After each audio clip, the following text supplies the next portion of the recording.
জোর করে একটু হাততালি হয়ে গেল এই সুন্দর অনুষ্ঠানের জন্য। সরেছো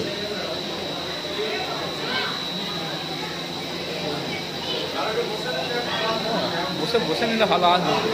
ঠিক আছে ভালো আসবে। এই সুন্দর মন্দিরে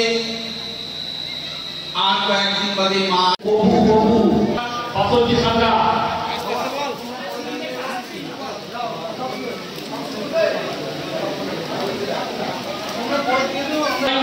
মন্দিরে আসবেন।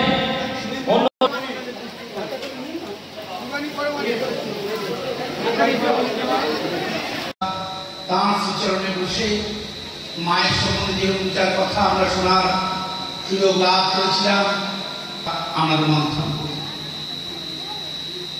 কিন্তু মায়ের প্রসঙ্গে যাওয়ার আগে এই ভারতবর্ষে তার পরিস্থিতিটা আমাদের একবার খোলা চোখে বিচার করে নিতে হবে। আমি যাচ্ছি। উদ্বোধন করলেন, কি অনুষ্ঠান করলেন, কি উপলক্ষে করলেন? আজ আমরা পল্লীমঙ্গল সমিতির নবনির্মিত দুর্গা মন্দির তার শুভ উদ্বোধন করা হলো গঙ্গা স্নান যাত্রার মাধ্যমে হরিনাম, ঘাট এবং আদিবাসী নৃত্যর দ্বারা।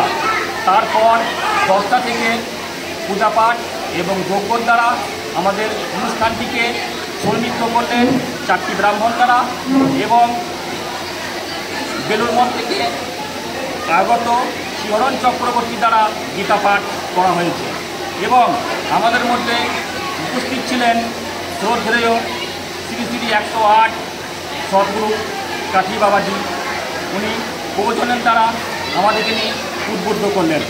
পরবর্তী অনুষ্ঠান কৃষ্ণা মণ্ডলের দ্বারা কীর্তন অনুষ্ঠান ভারতার ঘটিকায় অনুষ্ঠিত হইবে এবং আমরা আমাদের যে পরিকল্পিত উদ্দেশ্য সাফল্যের সহিত করতে পেরে সত্যি আজ আমরা গর্বিত এবং আনন্দিত।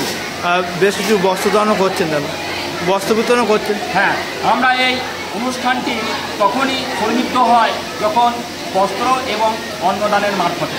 আমরা পল্লীমঙ্গল সমিতির পক্ষ থেকে উভয়েরই ব্যবস্থা করতে পেরে সত্যিই আমরা গর্বিত। আপনার নাম পরিচয়? সুমিত কুমার ঘোষ। আমি বর্তমান পল্লীমঙ্গল সমিতির। কি কাজের উদ্দেশ্যে উদ্বোধন হলো, কি উপলক্ষে হলো? আজ আমাদের চট্টগ্রামী পল্লীমঙ্গল সমিতি এই মহালয়ের পূর্ণতিথিতে আমাদের এই গ্রামে এই মন্দির দুর্গা মন্দিরটি উদ্বোধন হলো। হ্যাঁ, এবং গ্রামবাসীর সহযোগিতা এবং গ্রামবাসী যেভাবে আমাদের সাহায্য করেছে আমরা খুবই তার জন্যে ধন্যবাদ জানাই গ্রামবাসীদের। হ্যাঁ, আজ মানুষের উৎসাহ কেমন দেয় এই উদ্বোধন অনুষ্ঠানে? মানুষের উৎসাহ উচ্চ করার মতো। হ্যাঁ, মানুষ খুবই এই মন্দির নিয়ে উৎসাহিত। হ্যাঁ, এবং খুবই আনন্দিত। আপনার নাম? পিনাকি। আপনি যে দায়িত্ব? আমি পল্লীমঙ্গল সমিতির সেক্রেটারি।